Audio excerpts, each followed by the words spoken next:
اگر کسی لڑکی کی شادی پہلے سے کوئی شوہر وفات ہو جائے تو لڑکی کسی اور سے نکاح کر سکتی ہے. ہماری قوم میں لڑکی کو میت پر بلاتی ہے اور اس کے سر پر لال کپڑا ڈالتا ہے اور لڑکی ان لوگوں کی ہو جاتی ہے. اگر میت پر نہ آئے تو لڑکی کسی بھی جگہ رشتہ کرتی. ناجائز رسم ہے. جیسے ہی عورت کو شوہر کے انتقال کی خبر ہو, عورت پر لازم ہے فوراً شوہر کے گھر چلی جائے. کہیں بھی وہ گھر سے باہر نہیں نکل سکتی. 4 مہینے 10 دن وہ عدت کہاں گزارے گی؟ شوہر کے گھر میں. اس دوران وہ زینت اختیار نہیں کر سکتی. ہاں کوئی بیماری ہو, علاج کا مسئلہ ہو, ایک الگ بات ہے. تو پھر 4 مہینے 10 دن کے بعد وہ آزاد ہے, جہاں چاہے شادی کرے. وہ قرآن نے کہا لا تعضلوہن ان ینکحن ازواجہن, اب کسی کو اس کو شادی سے روکنے کی اجازت نہیں ہے. حضرت عمر نے خلافت کے دور میں مفتیوں کو مسئلہ بتانے اور حدیث بیان کرنے پر پابندی کیوں لگائی تھی؟ کہیں بھی نہیں لگائی تھی. حضرت عمر نے تو خود لوگ متعین کیے تھے مختلف علاقوں میں کہ اس علاقے کے یہ مفتی ہیں, اس علاقے کے یہ مفتی ہیں. ہر آدمی کو ریسرچ پیپر شائع کرنے کی اجازت نہیں تھی. کوفہ میں عبداللہ بن مسعود کو حضرت عمر نے باقاعدہ مفتی بنا کے بھیجا تھا کہ وہاں آپ لوگوں کو مسائل بتائیں گے. صحابہ کے دور میں گنے چنے مفتی تھے, اور آج پتھر اٹھاؤ ہر آدمی مفتی ہے. گنے چنے مفتی تھے, باقی صحابہ بھی انہی کو فالو کرتے تھے. سمجھتے ہو؟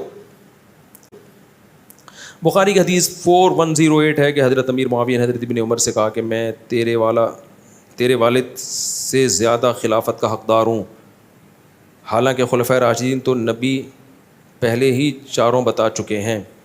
پوری مجھے دیکھ کے عربی عبارت کیا ہے, یہ تو سب کی عربی میں ہے, یہ اردو میں تھوڑی ہے. یہ تو میں اس کو دیکھوں گا کہ حضرت معاویہ رضی اللہ تعالیٰ عنہ کے کیا الفاظ تھے. حضرت معاویہ خلفائے راشدین کو اپنے سے بہتر سمجھتے تھے, یہ تو کنفرم ہے. کہیں بھی حضرت معاویہ سے خلفائے راشدین کی توہین منقول نہیں ہے. باقی اس کا کیا جواب ہے یہ میں پہلے اصل کتاب میں دیکھوں گا تو مجھے پتہ چلے گا سیاق و سباق میں بات کیا ہو رہی ہے. چلو پھر تم لوگ چھڑ دیتے ہو. اگر کوئی کسی نبی کو محمد صلی اللہ علیہ وسلم سے افضل کہے تو مسلمان کہلائے گا. مولانا طارق ملک صاحب کہتے ہیں کہ غیر مسلموں کی خوبیوں کی کیا لکھا ہوا ہے میں ان کو مبارکباد دو تاکہ وہ ہم سے متاثر ہوں. ان کی خوشیوں میں مبارکباد دے سکتے ہیں, لیکن ان کے مذہبی تہواروں میں مبارکباد نہیں دے سکتے. سمجھ رہے ہو؟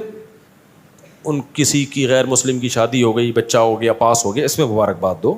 مذہبی تہوار میں آپ ان کے ساتھ شرکت, مذہب کی ایک لکیر ہے, اگر وہ باؤنڈری بھی کراس ہو گئی تو اسلام اور غیر اسلام خلط ملط ہو جائے گا. یہ نہیں ہو سکتا. سمجھتے ہو گے نہیں؟ ہماری عیدیں 2 ہیں, ہاں وہ منا رہے ہیں, ان کو منانے دو آپ. اب باقی کسی نبی کو محمد صلی اللہ علیہ وسلم سے افضل کہے تو مسلمان کہلائے گا. اس سے پوچھا جائے گا کیوں کہا ہے, دلائل اس کو پیش کیے جائیں گے. اگر متواتر دلائل کا انکار کرے تو پھر کافر ہے, اگر تعویل کر رہا ہے تو پھر گمراہ ہے, کافر نہیں ہے. حضرت معاویہ سمجھتے تھے کہ اس وقت طاقت اور قوت یزید کے ہاتھ میں ہے. ان کو نہیں معلوم تھا کہ اس کے دور حکومت میں سیدنا حسین کا قتل ہوگا. اگر حضرت معاویہ کو معلوم ہوتا, کبھی بھی کسی قیمت پہ میرا ایمان ہے کہ حضرت معاویہ یزید کو اپنا خلیفہ نہیں بناتے. حضرت معاویہ عالم الغیب نہیں تھے, تو اس لیے حضرت معاویہ پہ کوئی اعتراض نہیں ہوتا. تو ایسے تو اور بھی لوگوں پہ ہوگا, فلاں کا بیٹا ایسا نکلا. بھائی اگر کوئی ہے تو نوح علیہ السلام کا بیٹا کیا نکلا تھا؟ کافر نکلا تھا نا. تو بعض لوگ, کتنے لوگ ہیں ان کے داماد 2 نمبر ہیں. ہم کہتے ہیں یار تم نے ایسے شخص کو بیٹی کیوں دی جو 2 نمبر؟ کہہ رہے ہیں ہمیں نہیں پتا تھا یار. تو حالانکہ داماد کے انتخاب میں تو کتنا سوچ سمجھ کے انتخاب کیا جاتا ہے, تو خلیفہ کے انتخاب میں غلطی نہیں ہو سکتی کیا؟ تو حضرت معاویہ نے امت کی خیر خواہی اسی میں سمجھی کہ اس کے پاس طاقت ہے, پاور ہے, یہ لوگوں کو جمع کر لے گا. باقی ان کو نہیں. اگر وہ علم غیب ہوتا وہ کبھی بھی یہ کام نہ کرتے. مفتی صاحب دن میں 3 سے 4 چیز بنائیں جس سے میرا ایمان 4 چیز بتائیں جس سے میرا ایمان بڑھ جائے. نماز, قرآن کے علاوہ دعاؤں کو فوکس کرو, دعا مانگنے میں دل لگاؤ. ایک صاحب کہتے ہیں کہ ہمیں اہل حدیث کے برحق ہونے کی سب سے بڑی دلیل یہ ہے کہ دیوبندی بریلوی اہل حدیث ہو جاتے ہیں, لیکن اہل حدیث کبھی دیوبندی بریلوی نہیں ہوتا. تم لوگ خود مجھے فرقوں کے نام لے کے نا پھڈوں میں ڈال رہے ہو.